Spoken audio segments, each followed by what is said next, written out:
주일 수요 예배 겸 그룹 큐티 나눔 시작하겠습니다. 창문을 열어놓고 예배하는 모든 이들, 부득이하여 창문을 열어놓지 못했기에 예배할 수 없는 이들에게까지 주의 은총이 함께하는 시간이 되기를 바랍니다.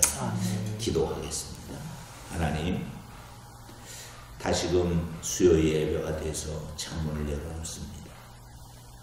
거룩한 성전에 모이지 못했지만 그러나 마음의 성전 속에 창문을 열어놓고 하나님께 예배합니다. 이 시간 하나님 말씀을 나눌 때 말씀의 저자인 성령님 주의 놀라운 은혜를 주시고 말씀을 통해서 들려지는 주의 음성을 듣고 그 말씀을 붙잡고 기도하는 하나님 백성 되게 하옵소서. 아멘. 예수님 이름으로 기도드립니다. 아멘. 찬송 298장 속죄하신 구세주를 우리 찬송 영성 찬송으로 우리 부르면서 하나님께 나가겠습니다. 298장 속죄하신 구세주.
십자가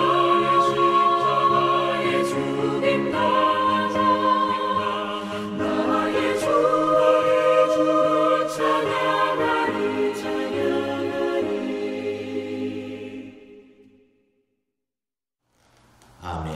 아멘. 오늘 우리에게 주시는 하나님 말씀은 레위기 5장 1절부터 13절 말씀입니다. 4절씩 우리가 읽고 마지막 절 합독해서 읽겠습니다. 만일 누구든지 저주하는 소리를 듣고서도 증인이 되어 그가 본 것이나 알고 있는 것을 알리지 아니하면 그는 자기의 죄를 져야 할 것이요 그 허물이 그에게로 돌아갈 것이며 만일 누구든지 부정한 것들 곧 부정한 덜 짐승의 사체나 부정한 가축의 사체나 부정한 곤충의 사체를 만졌으면 부지중이라도 할지라도 그 몸이 더러워져서 허물이 있을 것이요 만일 부지중에 어떤 사람의 부정에 닿았는데 그 사람의 부정이 어떠한 부정이든 그것을 깨달았을 때에는 허물이 있을 것이요 만일 누구든지 입술로 맹세하여 악한 일이든지 선한 일이든지 하리라고 함부로 말하면 그 사람이 함부로 말하여 맹세한 것이 무엇이든지 그가 깨닫지 못하였다가 그것을 깨달게 되었을 때에는 그중 하나에 그에게 허물이 있을 것이니 이 중 하나에 허물이 있을 때에는 아무 일이 잘못하였노라 자복하고 그 잘못으로 말미암아 여호와께 속죄제를 드리되 양떼의 암컷 어린 양이나 염소를 끌어다가 속죄제를 드릴 것이요 제사장은 그의 허물을 위하여 속죄할지니라. 만일 그의 힘이 어린 양을 바치는 데에 미치지 못하면 그가 지은 죄를 속죄하기 위하여 산비둘기 2마리나 집비둘기 새끼 2마리를 여호와께로 가져가되 하나님은 속죄제물을 삼고 하나는 번제물을 삼아 제사장에게로 가져갈 것이요 제사장은 그 속죄 제물을 먼저 드리되 그 머리를 목에서 비틀어 끊고 몸은 아주 쪼개지 말며 그 속죄 제물의 피를 제단 곁에 뿌리고 그 남은 피는 제단 밑에 흘릴지니 이는 속죄제요 그 다음 것은 규례대로 번제를 드릴지니 제사장이 그의 잘못을 위하여 속죄한즉 그가 사함을 받으리라. 만일 그의 손이 산비둘기 2마리나 집비둘기 2마리에도 미치지 못하면 그의 범죄로 말미암아 고운 가루 10분의 1 에바를 예물로 가져다가 속죄제물로 드리되 이는 속죄제인즉 그 위에 기름을 붓지 말며 유향을 놓지 말고 그것을 제사장에게로 가져갈 것이요 제사장은 그것을 기념물로 한 움큼을 가져다가 제단 위 여호와의 화제물 위에서 불사를 찌니 이는 속죄제라. 제사장이 그가 이 중에서 하나를 범하여 얻은 허물을 위하여 속죄한즉 그가 사함을 받으리라. 그 나머지는 소제물 같이 제사장에게 돌릴지니라. 아멘. 할렐루야. 아멘. 지난 한 주간 어떻게 지내셨나요? 하나님의 은혜 가운데 보내신 줄로 믿습니다. 아멘. 로마서 8장 28절에 하나님은 합력하여 선을 이루시는 하나님이시라고 되어 있습니다. 우리가 참 좋아하는 말씀이죠. 그렇습니다. 하나님은 하십니다. 아멘.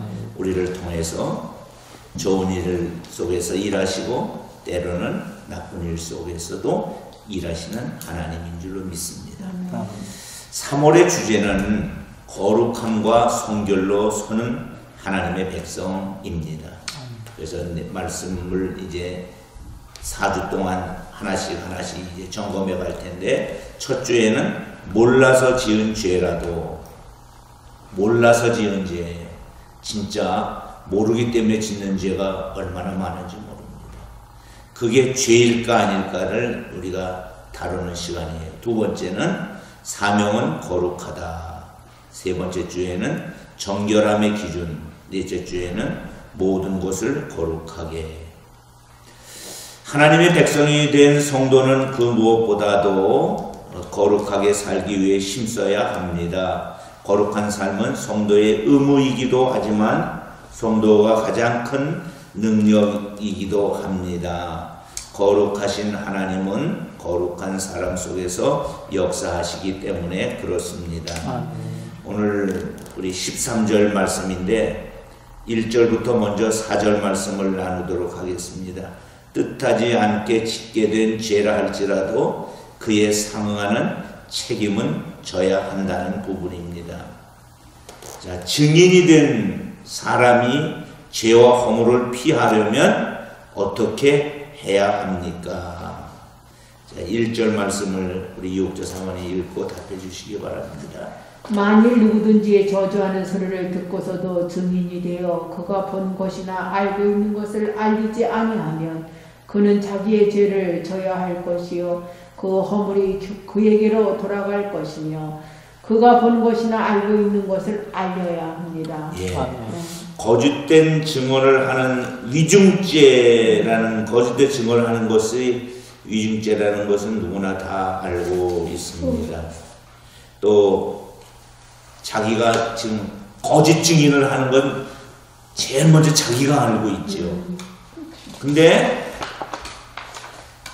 알고 있는 사실을 밝히지 않는 것이 그렇지. 죄냐 아니냐 어떻게 해야 할까?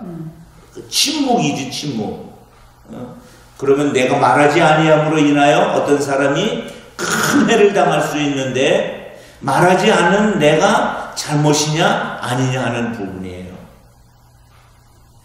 그래서 오늘 이제 그 부분에 대해서 허물을 하려고 하면 죄와 허물을 피하려면 어떻게 해야 되느냐? 그가 본 것이나 알고 있는 것은 반드시 말해야 한다는 거예요.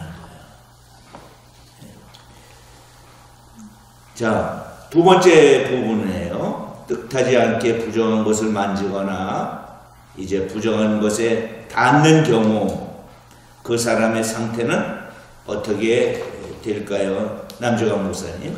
만일 누구든지 부정한 것들 곧 부정한 들짐승의 사체나 부정한 가축의 사체나 부정한 곤충의 사체를 만졌으면 부지중이라고 할지라도 그 몸이 더러워져서 허물이 있을 것이요 만일 부지 중에 어떤 사람의 부정에 닿았는데 그 사람의 부정이 어떠한 부정이든지 그것을 깨달았을 때에는 허물이 있을 것이요 몸이 더러워져서 허물이 있을 것이고 깨달았을 때 허물이 있습니다. 예. 자, 이 말이 어려운 것처럼 보이지만 쉽게 얘기하면 사체를 눈으로 보고 어떤 경우 만졌으면 부정하다. 근데 문제는 부지 중에 알지 못하는 상태에서 만졌으면 만지는 순간에는 만졌는지도 모를 수 있어요. 근데 그 후에 내가 만졌네. 또 누군가가 만졌다고 말하고 그렇게 했을 때, 즉 알게 되었을 때 어떻게 해야 할까 하는 그런 부분이에요. 그게 허물이 됩니까 안 됩니까? 허물은 언제부터 되는 거예요? 만지는 순간, 내가 알든 모르든 만지는 순간에 허물이 되는 거예요. 그렇지만 허물이 된다는 것을 아는 순간에 허물인 줄 느끼는 거예요. 그래서 여러분, 우리가 배우는 이유 중에 하나도요, 모르면 불편해하고 모르면 무식해서 용감할 수가 있어요. 그래서 우리가 이게 허물인지 아닌지를 알 수 있는 지혜가 있기를 바라고 누군가가 알려줄 때에 정직히 받아들이는 그런 마음도 있어야 될 줄로 믿습니다. 그래서 이제 다른 사람이 말해줄 수도 있고 내가 깨달아 알아야 되는 부분도 있다는 것을 이제 우리가 알아야 될 줄로 믿습니다. 그 다음에는 이제 세 번째, 경솔한 맹세를 한 후에 그것을 잊고 지키지 못하는 경우 그 사람은 어떤 상태가 됩니까? 자, 유혹자 사모님.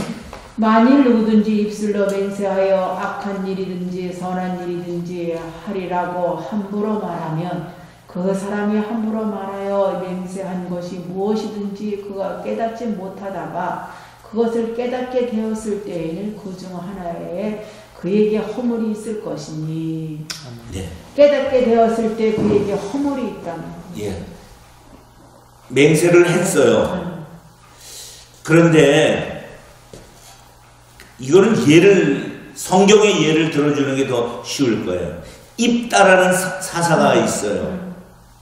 근데 이 입다가 과거가 어려웠어요. 기생의 아들로 태어나서 버림을 받고, 그런데 전쟁이 일어나니까 입다를 사사로 세우려고 하는 거예요. 그들의 왕으로 세우려고 하는 거예요.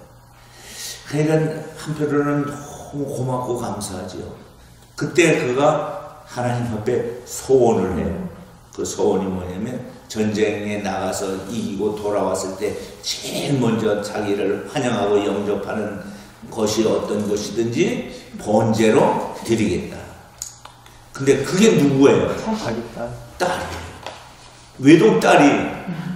자, 왜 그런 저기 맹세를 왜 그래? 강아지가 먼저 나와서 환영할 줄 알았나? 예, 글쎄 말이에요. 그런데 이럴 경우 어떻게 해야 될까? 어떻게 해야 될까? 드려야지. 아니, 드려야 될까요?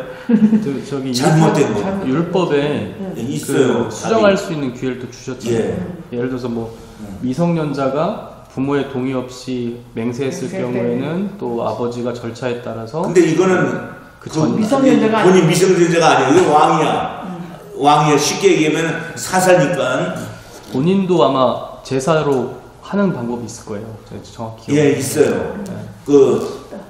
그 맹세를 포기하는 법, 파기하는 법이 있어요. 그래서 하나님이 그 법을 만들어 주셨어요. 근데 이와 유사한 내용이 또 하나 있어요. 그게 누구냐면 사울 왕의 아들 요나단이 사울 왕이 똑같은 거예요. 전쟁을 하는데 불타먹는 놈은 음식을 먹는 놈은 죽여버린다고 선언을 했어요. 막 전쟁에 막 이기고 있는데도 기진맥진해서 막 음식을 다 시켜버린 거예요. 근데 그것을 모른 요나단이 전쟁을 한창 하고 막 묻히려고 하는데 너무 당뇨가 있었는지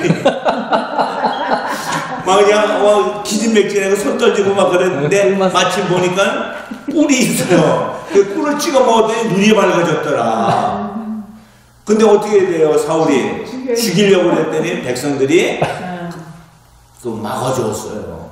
핸드폰이 없어서 당시 아버지가 여러분 이런 그 하나님 앞에서 거짓된 맹세는 아니지만 잘못된 맹세가 있을 때, 함부로 하지 마. 예, 함부로 경솔한 맹세가 있을 때 그 경솔한 맹세를 어떻게 해야 되느냐. 맹세는 그 자체로 허물이 됩니다. 그래서 예수님은 말씀했어요.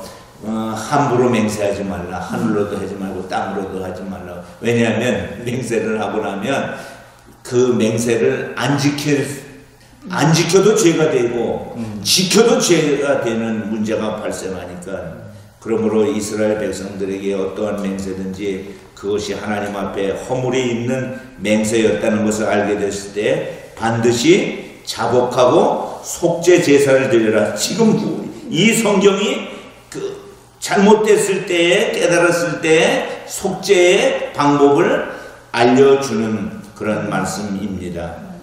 자, 나눔하도록 하겠습니다. 악의가 없었거나 잘 몰라서 지은 죄라도 그것은 분명한 죄입니다. 몰라서 지은 죄에 정상 참작은 할 수 있지만 책임을 회피할 수는 없습니다. 우리가 말씀을 통해 죄를 깨닫도록 힘써야 하는 이유가 바로 여기에 있습니다. 질문하겠습니다. 잘 모르고 있다가 말씀을 통해 죄를 깨달은 적이 있습니까? 우리 유옥자 사모님. 있죠. 있죠. 죄는 항상 나중에 알게 되죠. 말씀을 들으면 그렇구나 이럴 때도 있고, 또 죄를 지었을 때는 본인은 알잖아요. 본인의 마음의 소리는 알잖아요. 그래서 근데 이거 죄라고 하면은 죄는 뭐가 필요해요? 회개가 필요한데 회개하고 싶은 죄가 있고 회개하기 싫은 죄가 있을까요? 없을 것 같은데. 남정아 목사님, 회개하기 싫은 죄. 뭐 예를 들어서 자기한테 너무 안 좋게 한 사람을 그렇지. 저주까지는 아니더라도 뭐 욕을 했다든지 그 대표적인 선지자가 누구예요? 요나지. 요나.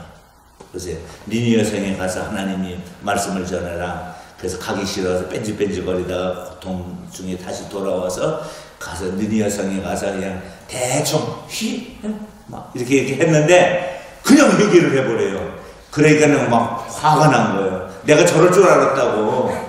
하나님의 자비가 임할 줄 알았다고. 그래서 우리가 이제 정상 창작은 있어요. 그렇지만 중요한 것은 말씀을 통해서 깨달은 모든 것들은 반드시 회개해야 합니다. 그 회개란 무엇일까요? 이제 어떤 사람과의 관계 속에서 내가 잘못한 것에 대해서는 회개하기가 쉬워. 근데 그 사람이 나한테 잘못한 것에 대해서 용서하는 것. 회개란 마음에 담아두지 않는다는 것이에요. 그거는 쉽지 않아요, 사실. 그럼에도 불구하고 진정한 용서가 필요할 줄로 믿습니다. 예. 안 될 때는 어떻게 해요? 안 될 때. 어떻게, 안 될 때 어떻게 돼요? 진정한 용서가 안 될 때. 마음 안에 담아뒀을 때. 저는 난 그거 진짜 하나님을 묻고 싶어요. 이게 별로일 수도 있는데 저는 이제 뭐 이제 엄청난 원한 이런 건 아니고 어떨 때 보면 막 이제 문득문득 사업을 한다거나 그때 보면 막 진짜 화나게 하는 사람도 있잖아요. 그럼 이제 혼자 차 안에 있을 때 내릴 때 확 그냥 욕을 그래서 막 그게 풀릴 때까지 하고 나서 이 응어리 같은 게 이제 사라지면 그때는 좀 이제 하나님 마음으로 이제 그 용서가 되는 경우가 있거든요. 그래서 이게 감정이 자기도 어느 정도 좀 풀리는 건 있어야 할 것 같아요. 그래서 정말 너무 괴롭게 하는 사람은 혼자서라도 혼잣말이라도 저는 좀 욕을 차에서 한 적이 많이 있는데 그래도 안 된다고 하면은 글쎄요. 그게 어려운 질문이에요, 사실은. 네, 정말 뭐 저는 그걸 무덤까지 갖고 가는 것 같아요. 막 정말 그거 막 안 되는 거는 무덤까지 갖고 뭐 수십 년 동안 학대받은 사람 이런 사람들 그런 사람들 마음이 하루아침에 그게 참 그러니까 어떻게 보면 성령의 역사일 수도 있는데 누구한테 말 못하고 홀이된 부녀사 이야기인가요? 이제 자기 가족을 다 죽인 그 적군을 자기가 치료하게 된 거예요. 근데 치료해 줄 수가 없잖아요. 그래서 어떻게 해요? 못합니다. 그때 십자가가 생각난 거예요. 주님이. 주여. 내가 내 죄를 용서했는데 너는 그거 못하냐. 그래서 그가 말해요. 내가는 용서할 수 없지만 주님이 용서하라니 내가 용서하겠습니다. 이게 마음으로는 안 돼요. 근데 이상하게 놀라운 것이 주님의 말씀으로 하니 되더라는 거예요. 네. 자, 여기까지만 하겠습니다. 두 번째, 부주 중에 지은 죄에 대해서도 분명한 속죄가 있어야 합니다. 부주 중에 지은 죄를 속죄할 때 어떤 제물이 필요합니까? 난정아 목사님. 그 잘못으로 말미암아 여호와께 속죄제를 드리되 양떼의 암컷 어린 양이나 염소를 끌어다가 속죄제를 드릴 것이요 제사장은 그의 허물을 위하여 속죄할지니라. 암컷 어린 양이나 염소를 드려야 합니다. 예, 이거 기본적으로 부지 중에 이제 내가 죄를 지었는데 그것을 깨달아 알게 됐을 때 속죄 제물이 정해져 있죠. 뭐예요? 암컷 어린 양이나 염소를 드려야 된다. 즉 속죄는 피 흘림이 성립돼야 그 피가 용서에 사인이 되겠지요. 죄의 삭은 사망이니까 하나님 앞에서 우리의 생명으로 죄값을 치러야 되는데 그 대신 예수 그리스도가 치러 주셨습니다. 예수님이 우리의 어린 양이 되어 주셨습니다. 너무 고맙지요. 감사하지요. 그런데 이제 두 번째 질문으로 가는 거예요. 만약 죄를 지은 사람이 형편이 도저히 양이나 염소를 드릴 수 없을 정도의 형편이라면 어떻게 해야 합니까? 만일 그의 힘이 어린 양을 바치는데 미치지 못하면 그가 지은 죄를 속죄하기 위하여 산비둘기 2마리나 집비둘기 새끼 2마리를 여호와께로 가져가되 하나는 속죄 제물을 삼고 하나는 번제물을 삼아 산비둘기 2마리나 집비둘기 새끼 2마리를 여호와께 가져간다. 예. 가격이 차이가 나죠. 네. 예, 가격이 차이가 나요. 그래서 가난한 자가 드리는 그 제물이에요. 산비둘기나 집비둘기. 예. 제물이 없어 용서를 누리지 못한 사람이 없도록 하나님이 배려해 주시는 줄로 믿습니다. 근데 부자가 산비둘기 집비둘기 드릴 수도 있을까요? 없을까요? 있죠. 그럼 어떻게 될까요? 또 다른 죄가 성립될 수 있다고도 볼 수 있어요. 하나님이 제사장이 화내는 거 아니에요? 누가 그러니까 하나님의 은혜에 누리면은 빈부격차가 없습니다. 그래서 이제 그런데 문제는 산비둘기 2이나 집비둘기 새끼 2마리를 드릴 수도 없는 사람의 문제가 이제 세 번째 질문이 나오게 됩니다. 만일 비둘기 2마리를 드릴 수 없는 형편이면 어떻게 해야 합니까? 남정환 목사님. 만일 그의 손이 산비둘기 2마리나 집비둘기 2마리에도 미치지 못하면 그의 범죄로 말미암아 고운 가루 10분의 1 에바를 예물로 가져다가 속죄 제물로 드리되 이는 속죄제인즉 그 위에 기름을 붓지 말며 유황을 놓지 말고 고운 가루 10분의 1 에바를 속죄 제물로 드려야 합니다. 예. 그러면 이제 고운 가루 10분의 1 에바가 얼마큼 되느냐면 2리터라고 되어 있어요.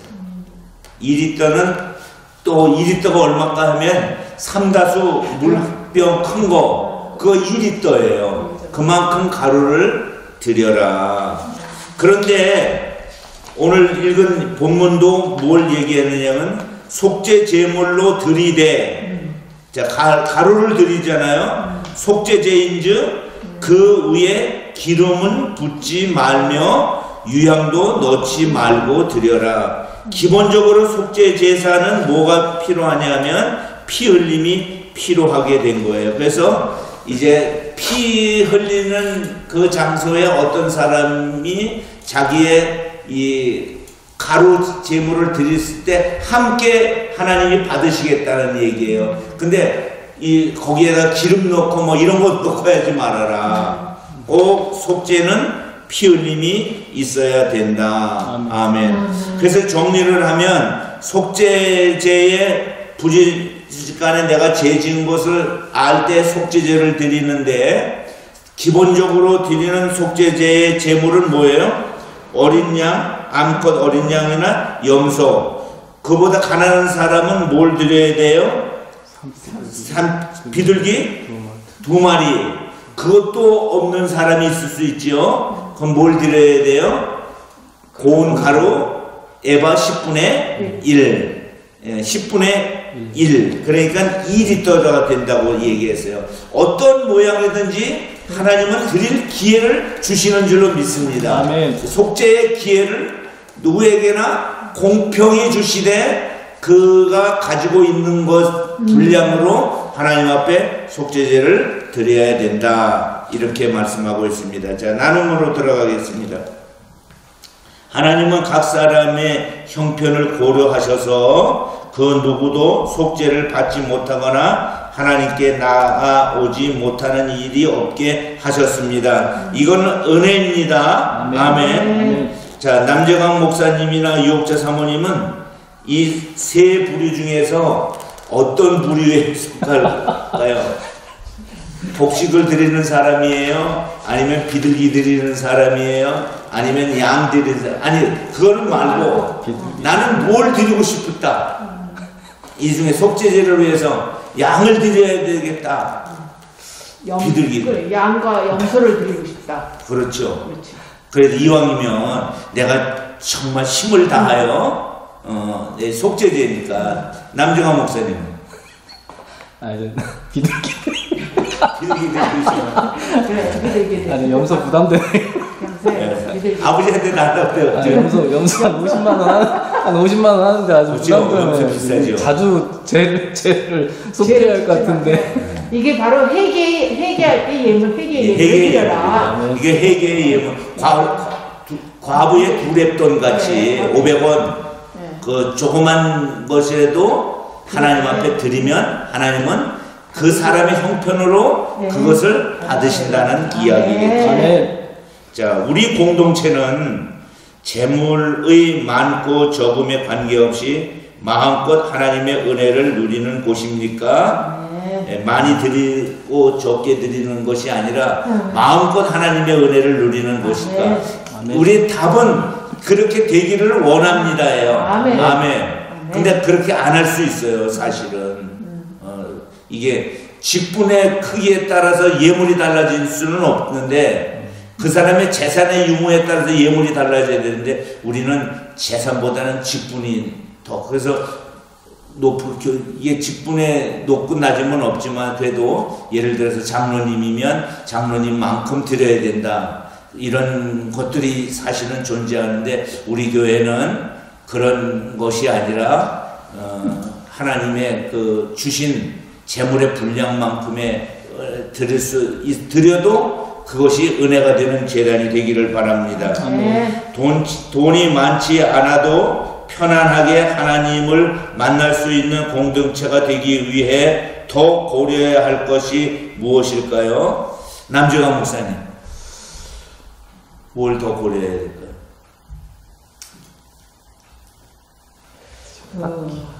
딱지 다 나와버렸죠? 네. 은혜와 믿음으로 드리되 저는 믿음으로 드린다고 생각을 해요. 예. 그렇죠. 가정의 형편이 부유하든 좀 부유치 못하든 간에 그 사람 믿음의 분량대로 그렇죠. 예, 믿음의 분량대로 믿음의 형편을 닿는 대로 드려서 하나님과의 관계를 잘 형성하자. 그 어떤 제가 그전에 책을 보고 어느 목사님의 간증을 들었는데 교회 건축을 하게 됐는데 진짜 그 자매는 드릴 수가 없는 형편이래요. 드릴 수가 없는 형편. 대출을 받아가지고 500만 원 헌금을 한 거예요. 저 그 간증을 들었어요. 500만 원 헌금을 한 거예요. 대출 받아 없으니까. 그랬더니 하나님이 그 이후에 높은 자리에 세우셨더라. 그래서 그런 간증을 한 걸 제가 들었는데 그렇습니다. 믿음이 있으면 믿음의 분량 많고. 근데 믿음이 없는데도 드리기는 쉽지 않죠. 그렇죠. 믿음이 없으면 못 드려요. 믿음은 직분과는 좀 다를 수 있어요. 근데 그 부분에 대해서는 그것을 건축할 때만 간증하지 않고 평상시에도 간증이 됐으면 좋겠는데 부흥 강사가 건축하라고 허공하라고 하는 간증으로 많이 써먹으니까는 그게 사실은 문제가 되는 것이죠.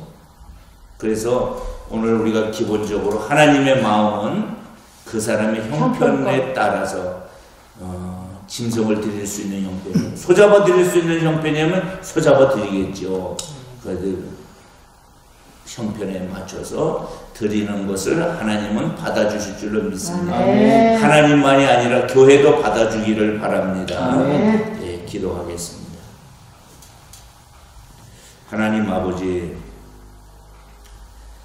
죄를 바로 알고 깨닫기에 힘쓰며 자신을 돌아보아 회개하는 삶을 사는 광림의 가족이 되기를 원합니다. 우리 공동체를 위해서 기도하며 우리 공동체에 물질을 드리다가 마음 상한 일이 없도록 하나님 아버지의 마음으로 모두를 감싸고 나가게 하여 주옵소서. 서로 거룩한 삶을 격려하는 공동체가 되게 하여 주옵소서. 이제는 우리 구주 예수님 은혜와 아버지 하나님의 극진하신 사랑과 성령님 함께 하심이 주의 자녀들 머리 위에 이제로부터 영원토록 함께 하기를 간절히 축원합니다. 아멘. 예배를 마쳤습니다.